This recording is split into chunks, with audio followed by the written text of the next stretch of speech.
So, the quarterfinals have just ended. You're back with us on the Chronobreak, and I have here with me Jonathan Yee. Now, previously, we had given our predictions before,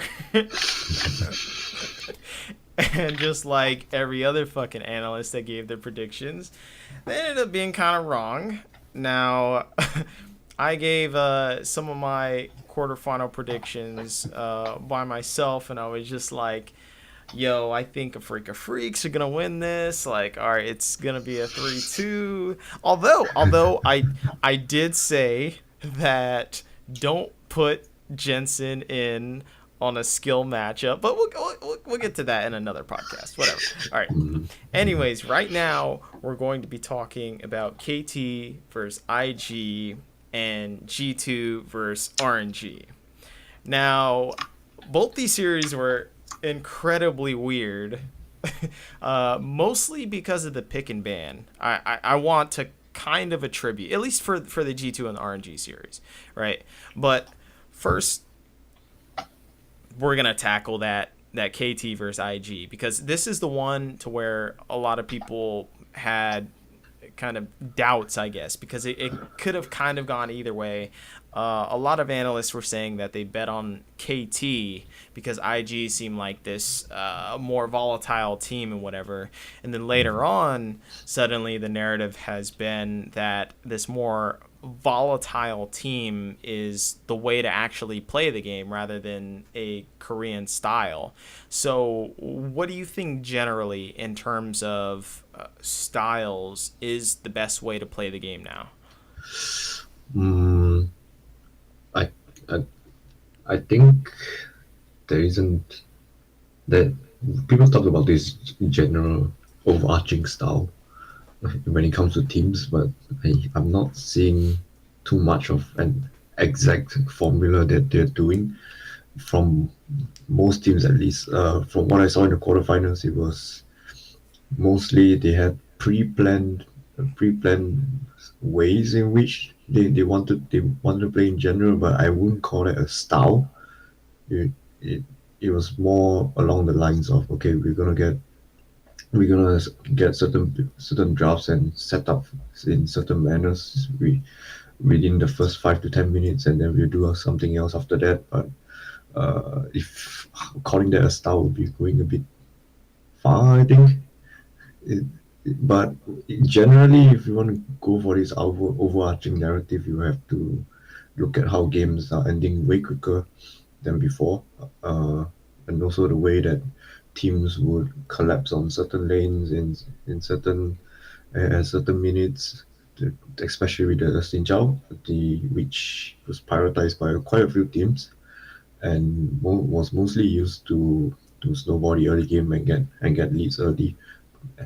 But what we're seeing less of from previous roles and during the season in general is probably the fact that the slow setting up for mid game vision and around Baron is there's a bit less focus on that in the quarterfinals than before, and the teams that try to attempt it like uh, let's say EDG for example, they'll gain big leads early. They'll snowball, but at no point did it seem like they were actually winning the game. They were just controlling the mid game, and their games for some reason will drag all the way to 40 minutes. At times they wouldn't try to finish the game early, unlike say Fnatic, who or even IG for the matter. In the first two games, they just blizzard KT.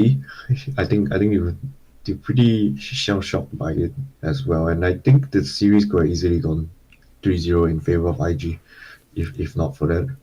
So, If okay. not for that insane base race. So, all right. Well, let's start a little bit back on game one Mm, because game one, I had no idea what KT was doing because the biggest landmark point in which I had noticed in game one and kind of why KT lost was that KT engaged in the mid lane while Score was taking Rift Herald, which basically loses them the entire game, right?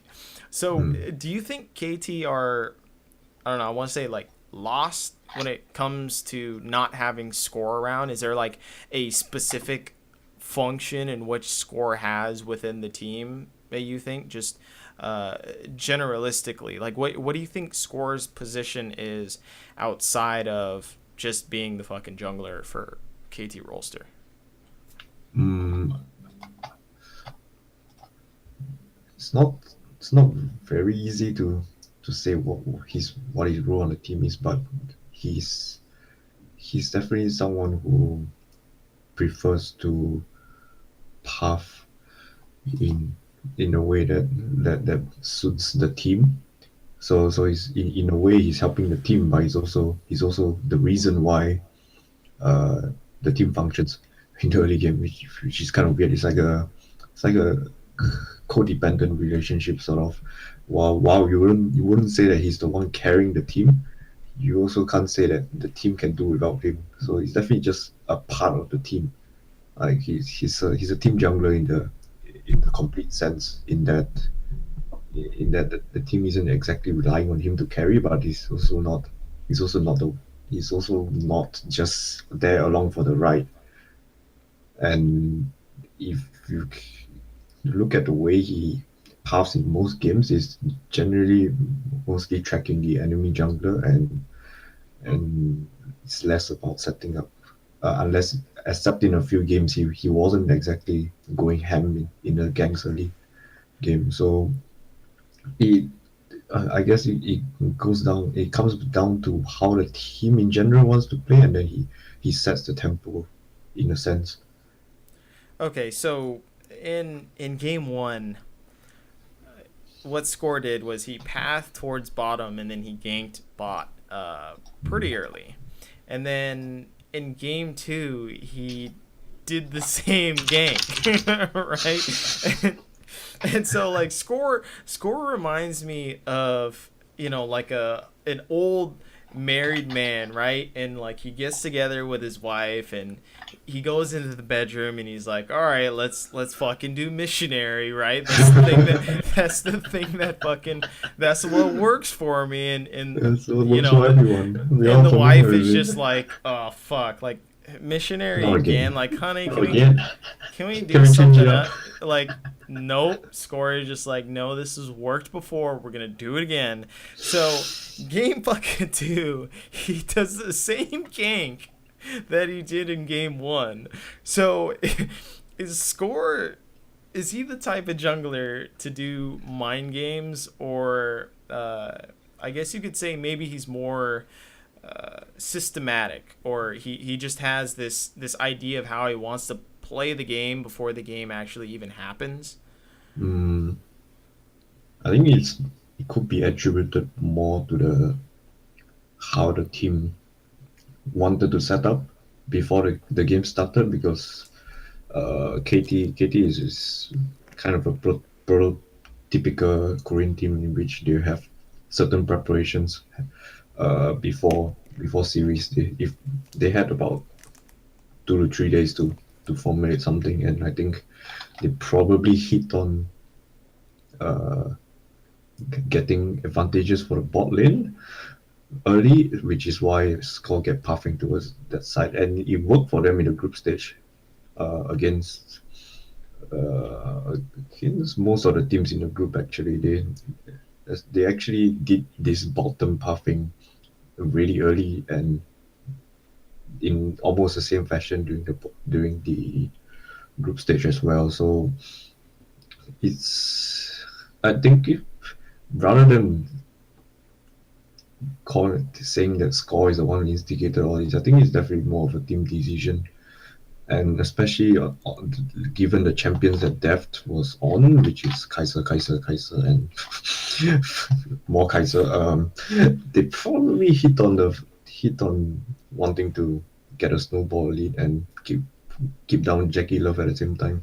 Because for some reason, I think they either saw him as a threat, or this they saw Deft as as the one they needed to be the one to carry them in the late game for some reason. I don't know how they hit on this, but it definitely wasn't the right idea. Okay, so there's an overarching narrative for Jackie Love in that he is the, I guess, epitome of what you would call a Chinese ADC, right? He's good at team fighting. He's pretty aggressive, somewhat. Not as aggressive as like say iBoy or like Uzi, but Mm. he's aggressive enough. Probably more aggressive than Western ADCs as well too. So he's got like somewhat of a Chinese aggression. But I mean, other than that, it's that he's like similar to Uzi in a sense, but not as similar as like you would make a comparison of iBoy to Uzi. So like what do you think about Jackie Love in general? Because there was a lot of focus bot lane. So was it just that KT was scared of the enemy bot lane, or is it now that KT want to function towards bot lane because that's what they think the meta kind of is? Mm, from because if you, okay, well, if you look at IG in general, you have three really individually talented laners. You have the Shy or Duke, who both of them are competent in their own right, but the Shy is more of the one who wants to who wants to push his leads early, while Duke is a bit more stable. You also have Rookie, obviously, who is probably one of the best mid laners in the world. He in theory you definitely want he definitely also has a high skill ceiling compared to other mid laners, and you always try to win the lane. Then you have Jackie Love and Baolan, who also wants to win the lane. So you have all three laners, so to speak, who want to push up the wave and just generally be really aggressive in their laning. So Jackie Love is he is very skilled in a sense in a from a talent perspective, but he's also really young and prone to certain mistakes, especially in team fights. I think his laning phase there aren't too many issues with how he lanes because he doesn't give up kills that often actually, but it's during the team fights in which he can get a little too high fee, and that is where IG usually tends to fall. So I think it also comes down to the fact that he's been in two finals this year, and he's both times he's lost in game five, and definitely there's some kind of before the quarterfinals. I would say that there's some kind of mental issue that plagues them, but right now I think they are starting to improve on that, and it although I don't think it's fully there yet. Their mental is not hasn't fully developed to the point where they can go the full series and without any trouble because they're still inconsistent in that regard. But Jackie Love in particular came up pretty, I would say, pretty clutch in game five especially. So in a way they've overcome a barrier in the sense that they're they're starting to they're starting to not just throw games away in game five of the series. So I mean, I noticed Jackie Love was a fucking beast in that game five. Mm-hmm. We'll get to that in a second, but I want to get your opinion on, I guess, what do you think about teams that have three aggressive lanes? Like, do you think it's possible for a team to have enough resources to have three carry lanes? I guess that's because it's often thought of that there aren't enough resources on the map in League of Legends just as a game itself for three lanes to be the carry all the time. And so, do you think IG might have this problem to where all lanes want to carry all the time? Mm, I'll say it's definitely dependent from game to game.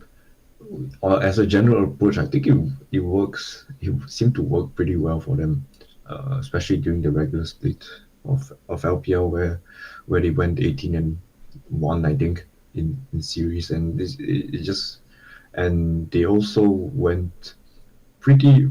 They could go head to head with any team in the LPL really, as even RNG. So we've also seen in the group stage that they went they were still kind of the same team, but with the difference being that Fnatic managed to beat them twice. What I find is an issue is more with someone like Ning, who because all three lanes are pushing up, he tries to go for invades and risky dives a lot, and he tends to give up kills early due to that. He's probably the most reckless, and I'll say I don't want to call him. He's somewhat of a weak link in comparison to all the other laners, just because of how good they are.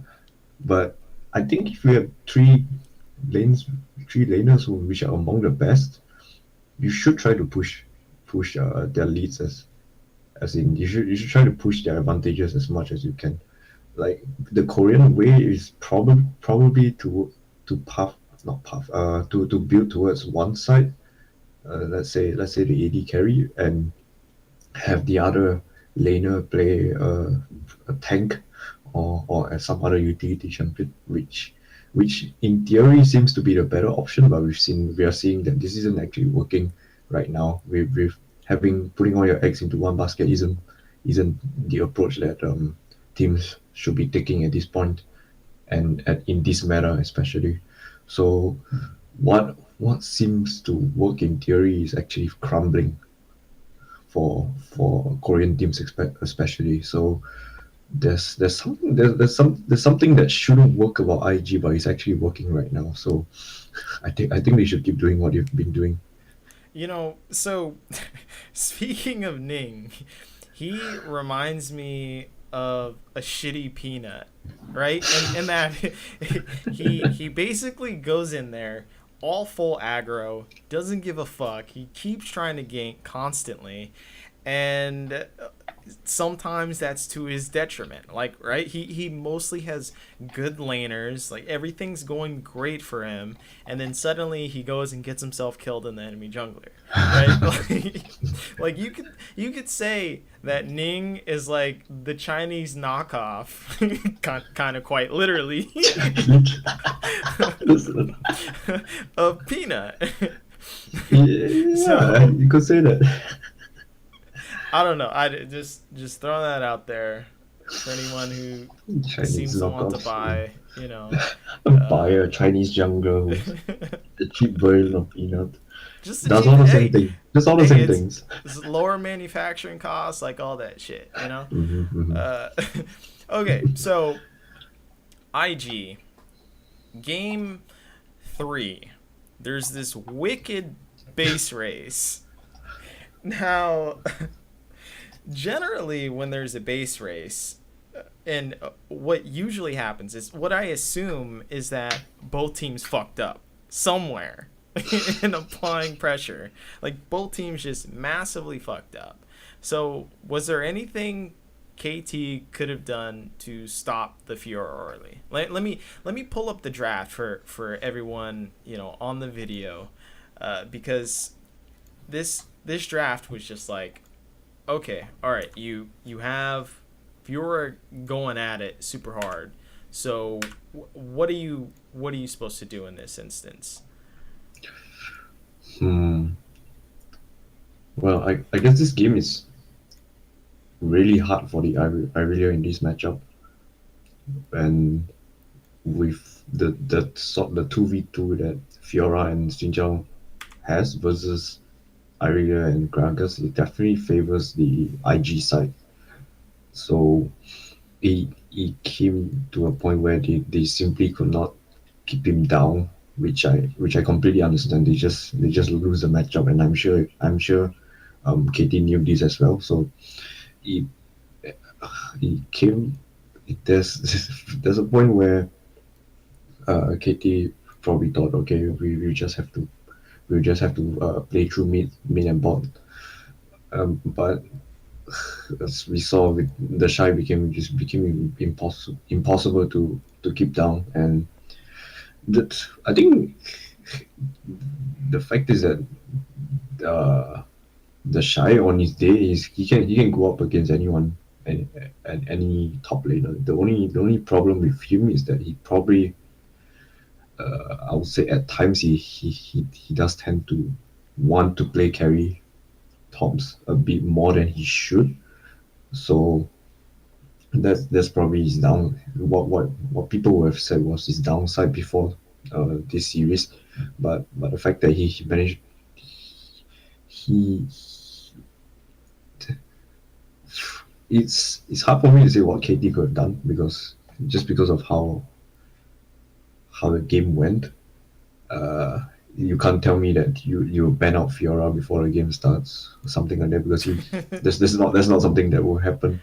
Yeah. It's pretty unlikely, and also the fact that the KT have this defined uh, control style jungler that they have already, and the fact that they had to pick up the AI really early So I guess a better made it. question Yeah. is Smeb was previously thought of as the best top laner in entire LCK, right? So if you think, okay, well, if you're the best top laner in LCK, then you're the best top laner in the world. Like that's how it kind of goes, right? Or mostly for any lane, pretty much. I think one of the Mm, only lanes would be the exception would be maybe mid lane to an extent, or maybe ADC, right? Those are like probably the only two. mm, Uh, but so when you look at Smeb himself and in his entire career, it seems like he's been on this downtrend entirely from when he was voted as like one of the best players within the entire world. So has it just been that Smeb's level of play has degraded, or is it just that KT doesn't want to play towards the top lane? mm. I think it got to a point in KT. KT is a very difficult team to look at because they have all these star players, right? They have like four of the players are probably legends, and when you form a team with this many players with their own outspoken personalities and opinions, you definitely see a lot. There'll definitely be a lot of friction, which is what we saw in the whole of 2017, where they completely dropped the ball when it came to playing in the LCK. They would get leads, they would throw them, they would do the same thing, rinse and repeat. Smap would try to flex on Fiora randomly in metas which did not suit Fiora at all. They'll do things like that. Smap, rather than say he's had a downturn, I think he's come to a realization this year that he can't always be a carry, nor does he need to be the carry at in every game because him between him and Deft, I think Deft has better consistency. And although you can say that okay, Deft throws a lot of games as well, he can hardly be seen as inconsistent, but he's also probably one of the best, still one of the best mechanical ADCs in Korea, and I think if you had to pick either Smap or Def, I think the chances, even though from the outside eye it might seem like okay, Smap is one of the best top laners, but Def Def to me represents a more consistent uh, kind of uh, how do I say this? Not gamble, but resource pooling. I guess it's someone you should put more of your resources into because he'll get you through the late game. Because I guess they tried things out with Smap like having him or more on carry champions, split pushing champions, and that might not have worked as well for Deft, especially. So they probably thought, okay, let's just give our stuff to Deft instead.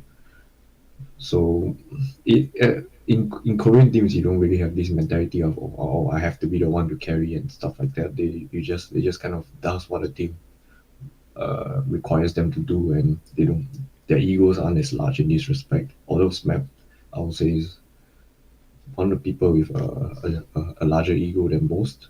He also knows when to play for the team.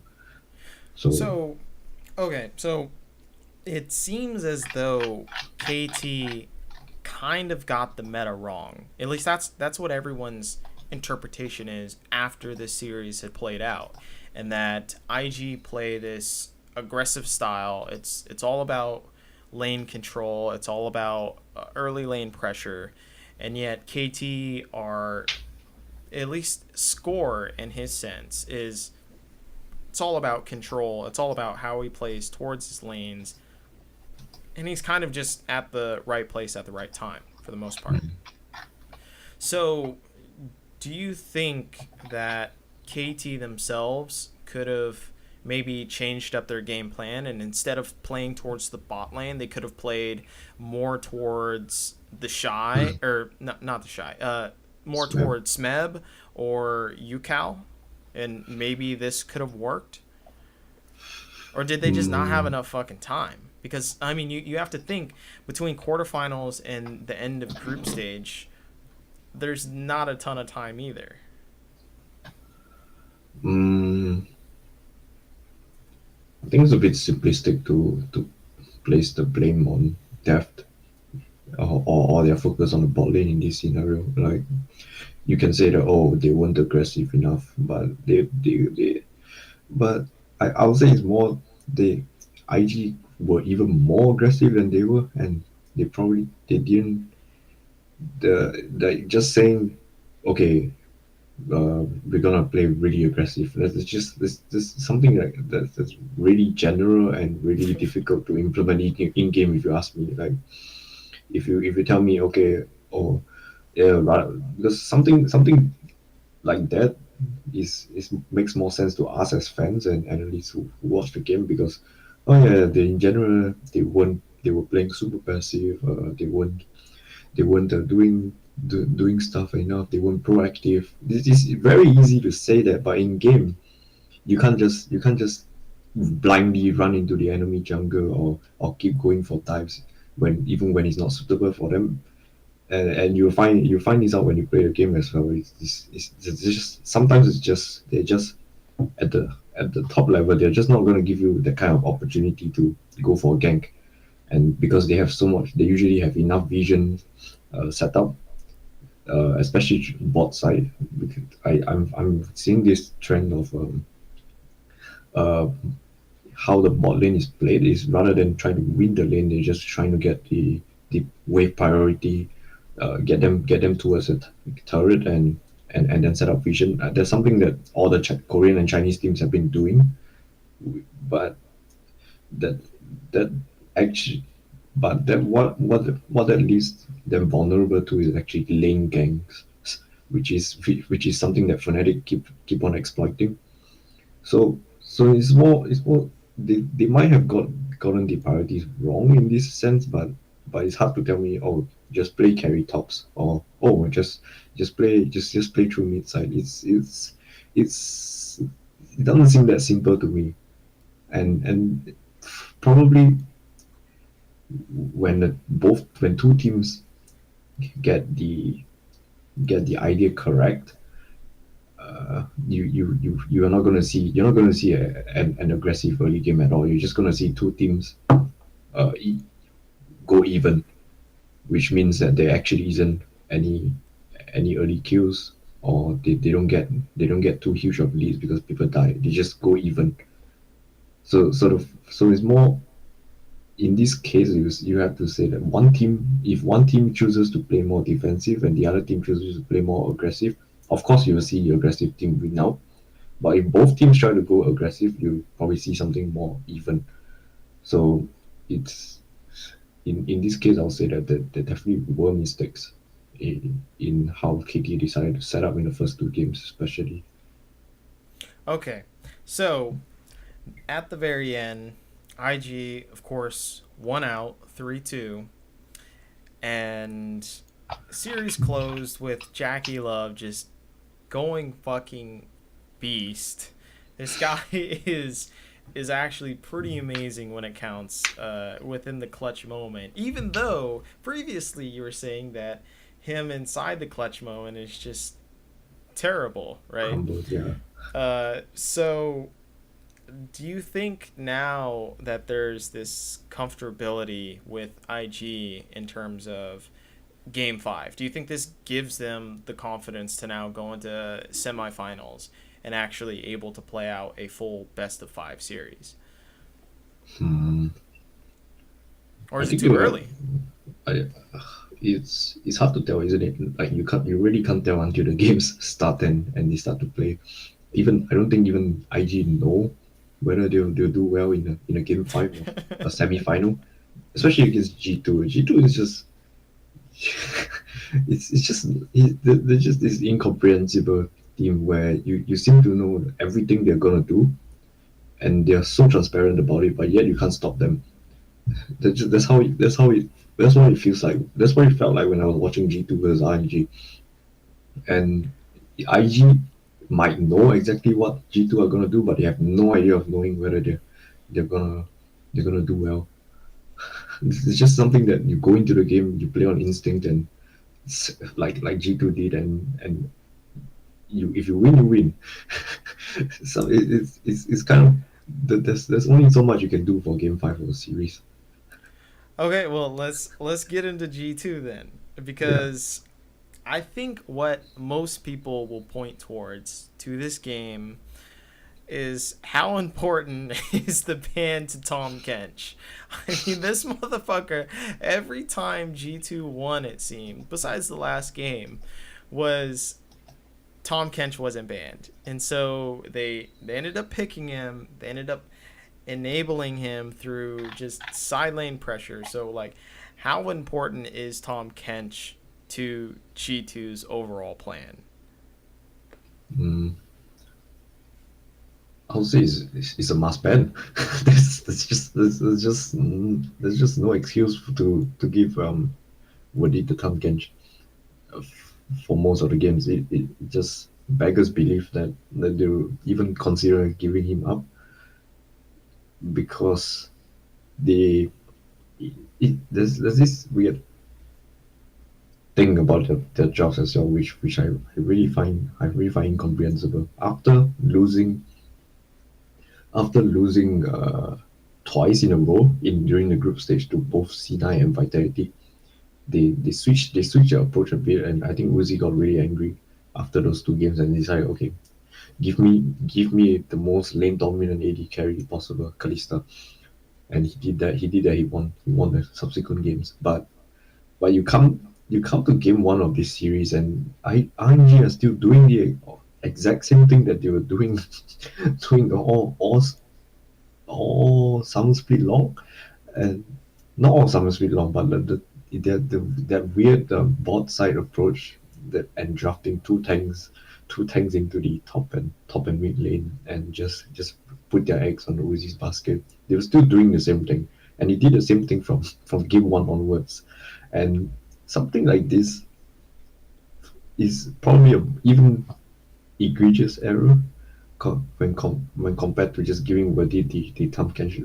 because the ball definitely was dropped on the part of the solo laners from RNG side, and the Tam Kenshi himself might be might have been a thorn in the side of RNG, but the fact still remains that there were far deeper issues in what they chose to draft and what they chose to prioritize when it came to the game itself.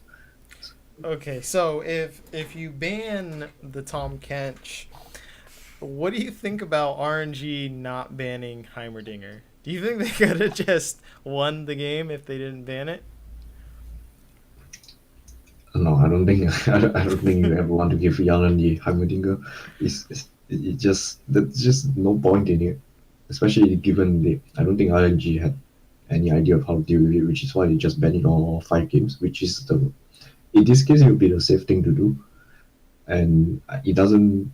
They could have left it up in game one and see what and look to see what happened, but I think they weren't willing to take that chance at all, and I think Uzi specifically wasn't didn't seem confident enough in the pick to let it through. So, nah, probably not.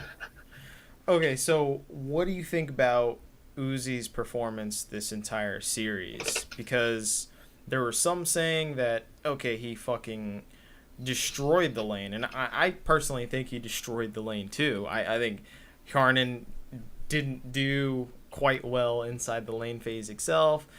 Same thing with Wadid, although Wadid also did try and get some roams off too. So, how do you think Uzi handled the lane phase in particular? And is he just too hyper focused on the lane itself?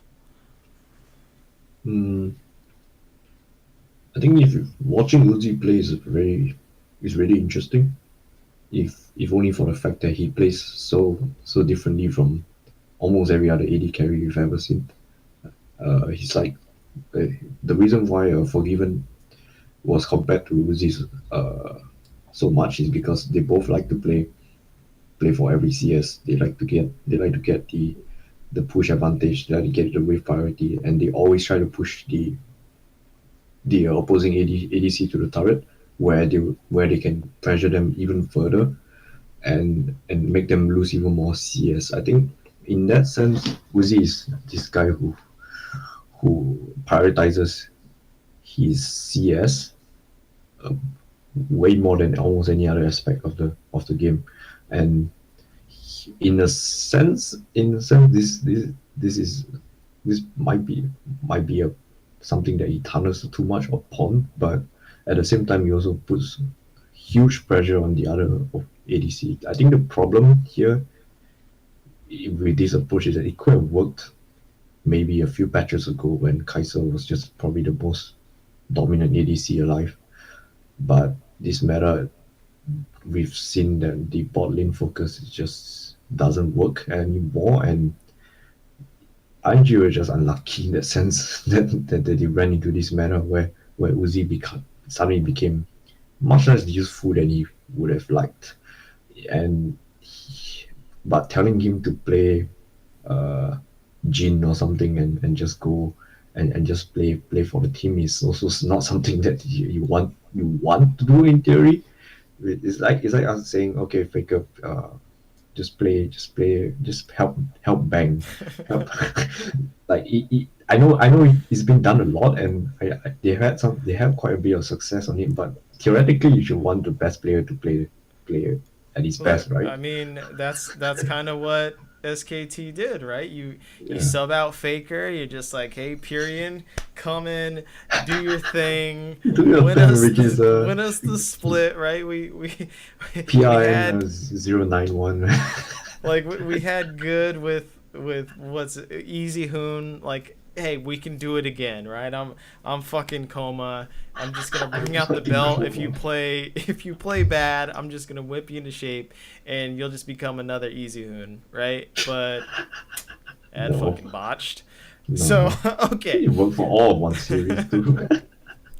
so going on to G2, their style, everyone is saying it's like this 1-3-1 style. So, in hindsight, don't you think this is the worst team that they could have actually drawn theoretically from the C2 Hmm. You mean for RNG or for G2? for RNG? For RNG. Because they could have drawn what IG, Cloud9, or EDG, right? Yeah, it's hard to say now without knowing how uh, they match up against other teams. Uh, to say that G2 is the worst one would probably be exaggerating it a bit. Uh, in that sense, you in a sense that maybe if you look at it from perspective of G2's solo lanes probably are better than RNG's solo lanes, then yes, it would have been a bad matchup in the sense that they G2 if G2 wanted to go for the 1-3-1, which everyone knows they will, RNG will lose out because they just can't get the priority in these solo lanes. But if you go look at C9 for example, I don't think RNG would have done significantly better than against G2 just because just because of the fact that C9 also has a pretty good solo laners, and they also know how to play 1-3-1 pretty decently when they want to. So I don't think there are easy matchups for any team in this scenario. And if they met EDG or IG, I think they would have had more confidence, but not necessarily a Actually, better shot. I don't even think that they could have because they're from the same region. I think that's like a No, rule they can. there They too. can. Yeah. They're allowed to face teams from the same region in the Okay. quarterfinals. Okay. Okay. Yeah. So, all right. Seems like 1-3-1, or at least splitting up the map, is RNG's kryptonite. But let's talk about G2 for a second. Yankos popped the fuck off last game. The very last game, he just went ham. But not only that, Perks went fucking ballistic. I think he ended something like 11-0-4 on LeBlanc. Something Yeah. crazy, right? Something Uh, insane. Yeah. but to Which talk is about styling.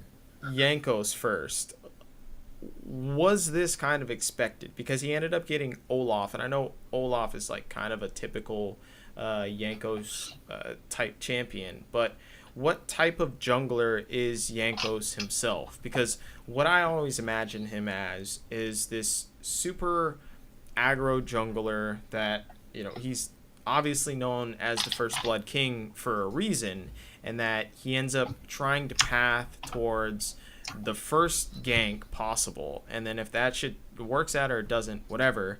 But other than that, he's trying to get something going really quickly.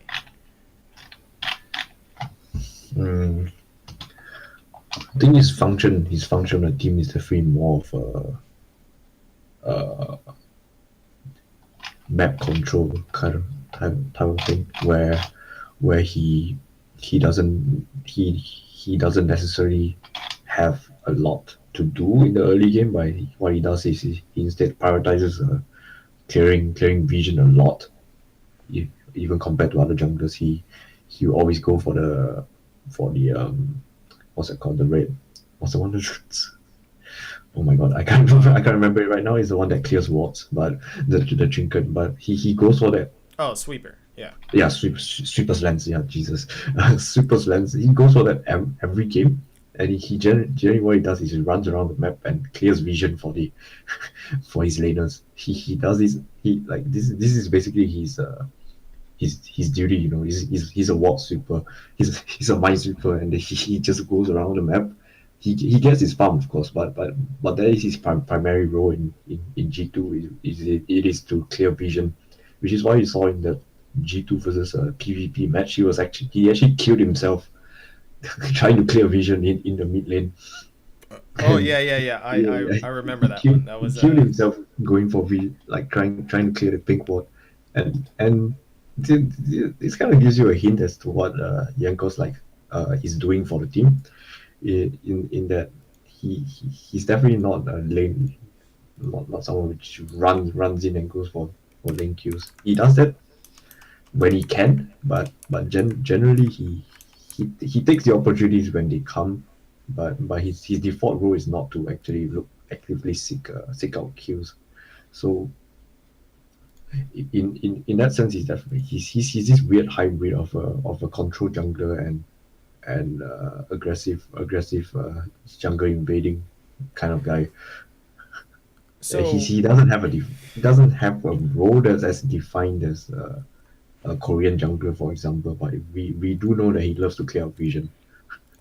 All right, so let's pose the question like this: with Karsa and MLXG, So it's previously actually Karsa was kind of thought of as a pretty somewhat aggressive jungler when he was in Flash Wolves. And then he comes over to RNG and now he's known more for a little bit more controlled style, but not necessarily entirely like a Korean style jungler. But at the same time, you have MLXG, which is just full blown balls to the fucking wall. So, do you think that maybe RNG could have used MLXG more in this best of five? Do you think that that would have done anything for them? Or was it more so the draft, which they just thought wasn't as good when going with MLXG in this type of scenario?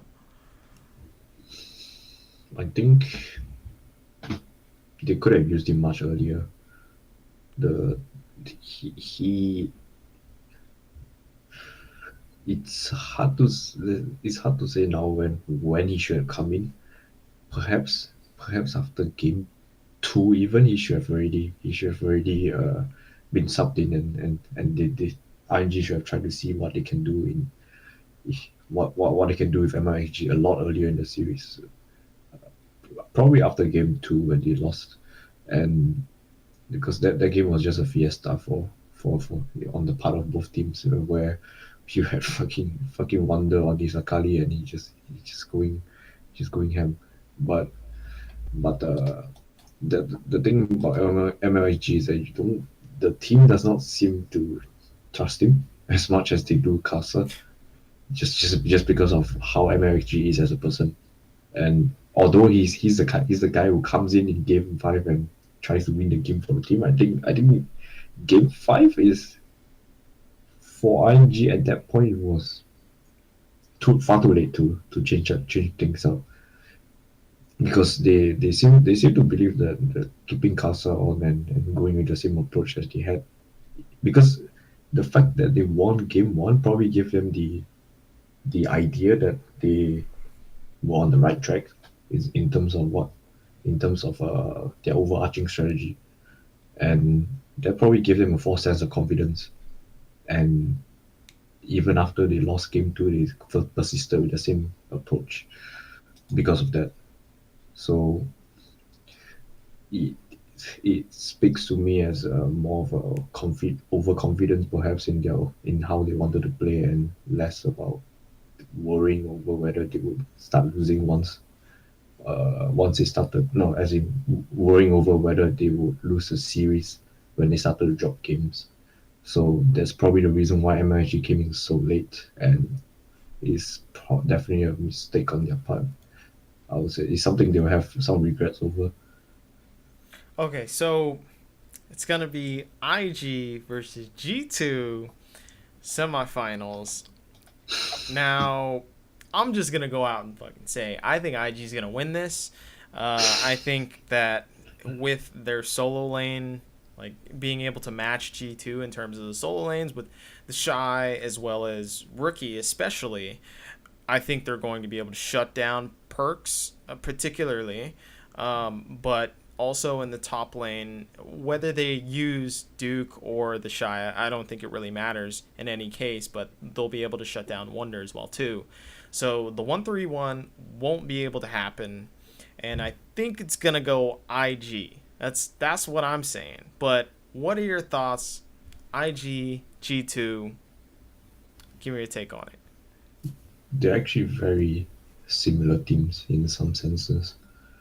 As besides the fact that G2's bot lane is definitively weaker, but they use this as to their own advantages, because you have because of Yanan, he basically knows that he's not as good as other ADCs, and that actually is a strength at this Pro Championship, because there's definitely no bot lane focus isn't going to win you games, and G2 already knew this from the start.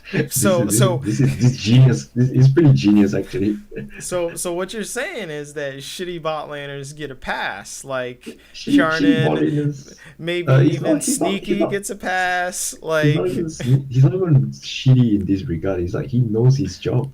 is to not carry, and he does like he even pops off once in a while. Like if I'm not wrong, he had a game on Jin, I think, and yeah, and that was pretty good Hey, in the let group that be stage. a lesson to everyone in fucking solo queue. If everyone else is carrying on your team, you just get carried. That's all you do. You just be a role player. You know, chill.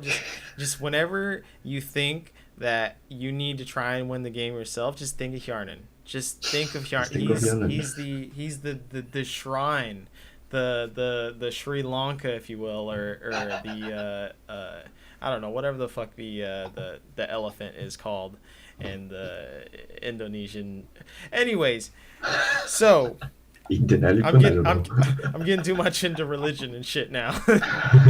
so so you Yeah. think that G2, since they have this role player in the bot lane, that maybe they're able to, I guess, prevent themselves from going too ham in the bot lane, and therefore, I don't know, trying to overextend the lead, which they can't actually get in the bot lane. But then that goes back to the mid lane and the top lane. Like, what do you do about that? Because you have Yankos and Ning as well too, which Think, yeah, you see, I I mean, think I that don't know what the fuck's gonna happen when this you put these it's two younger junglers these together. two youngers are so volatile that you can't really say what will happen. My guess is that they'll probably either try to actively puff so that they avoid each other, or Ning will try to engage Jankos at every opportunity and try to outplay him. I don't know. It feels like that one of two scenarios will happen where either Ning thinks he can out jungle Jankos and just keep trying to find him in the jungle, and just play, and IG will just play like how they usually do, which is to push up all the lanes and allow Ning to invade, or they will just puff away from each other and play a more reactive, stable kind of game. It's hard to tell what they'll do, but this is probably two of the options they have. I don't think Ning definitely outskills Youngkos in any capacity, and but if we add in the solo laners, I think IG might find that they have an advantage in this regard in terms of solo lanes, and if they can use that and catch out Youngkos a few times, I think they could get a few victories. But I don't think it's a complete IG victory though. I don't think it will be a complete IG victory, and there's still a chance that G2 has what it takes to pull off an upset. So, what's the prediction in terms of score? What do you think? What do you think the score is gonna be? Ooh, that's a hard one. I've gotten only one prediction right on this whole bracket, which is a Fnatic versus DG one, but so it's pretty. Yeah, I'm not very confident in any of my predictions anymore. But if IG does if IG does what I just described and they manage to keep it up, they probably go 3-1. But if they don't and they decide to try something else entirely, they might not even win the series. So 3-1 to G2 if they don't. Oh, so you I think feel it's like you think it's 3-1 either way? I'm not sure. I want to say it could be 3-2 as well, which is pretty much the conservative thing when you have we don't actually have an idea of how they match up. Like I have an idea, but to say that, let me think about this.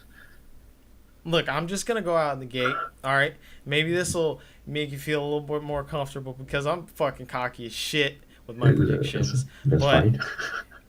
it's gonna be a 3-2 IG. 3-2 I IG. I think I think basically what's gonna happen is that Rookie is going to slightly outclass Perks, not completely, but slightly outclass Perks, especially with a lot of the attention that Ning has towards mid lane as well too. So I think that's what's going to tilt it quite a lot. And I think top lane is just going to be perfectly fine whether they choose the Shy or Duke, like whichever one, I think is going to be able to neutralize Wonder in terms of how he wants to split push or whatever. But what's going to be the curious thing too is that if IG end up getting the counter pick on red side with Rookie, I think that's going to be super valuable. And so you go into this best of 5, and if Rookie ends up getting the counter pick, I think it's a little bit more heavily in favor of IG themselves. So it I'm curious to see how that works out actually, because even in the games versus KT, they didn't even decide to do the counter pick at all when it came to Mm. Rookie. So that was kind of weird, and I'm not sure if they're going to change up their entire game plan against G2, or if they just thought UCal wasn't that strong of a mid lane, or maybe that he would be neutralized by UCal no matter what counter matchup that he got. So I'm not sure about that, but I think that's how you want to attack G2 themselves, is by attacking the mid lane. And then from there, you kind of just break everything up. Yeah, I think I agree with that. The mid lane is definitely of it should be a focus for them, for IG, if they wish to beat G2, and keeping perks down should be a priority on their list. Although just having the counter matchup doesn't necessarily guarantee that you win the match. As we saw against, I think it was Fnatic versus IG, where Caps was just down by like 30 CS or something in the laning phase, but like Fnatic still came back to win the game. It would be disastrous if they tunnel their focus on mid lane like they did against Fnatic. So while I think that should be one of the win conditions, I think you have to have another plan besides that in case that one fails. And I don't think they can rely on having that mid lane priority to win the games for So them. you're going G2. No, I still it heavily depends on whether they figure out something else against G2, because I think G2 know IG as a team very well, while IG isn't as familiar with G2. So just because of the fact that they've never played against each other, I doubt they've scrimmed each other as well. So they this will be something that they'll have to figure out. Both teams have to figure out during the game as well as before. So I think a 3-2 IG is a reasonable prediction, but the thing is, if there are so many variables that depend on they are contingent upon whether they learn from their mistakes and whether they know what to do, and it's difficult to tell whether they will before the games begin. But 3-2 is what I'll go with as well for IG. Good. Yes. Join the dark side. All right. Good. Yeah, So I'm not gonna just basically, I'm not gonna what it just disagree with you for the sake of it. well, what it's gonna come down to is basically the junglers are gonna bash heads like fucking linebackers, and it's gonna be a fucking fiesta. So that's what I expect. I'm expecting these junglers to just go fucking ape shit and just keep bashing heads together in the enemy jungler, and then one is gonna win. So we might as well just fucking flip a coin at the end of this prediction, and we'll probably have our answer. So there you have it, our predictions for G2 and IG. I think this is gonna be a pretty entertaining match, Hopefully, and yeah, that's what I expect. And I guess we'll see you guys for the next prediction, which we'll be doing Cloud9 versus Fnatic. And that one, ooh, the Western bout. We'll see you next time. Peace.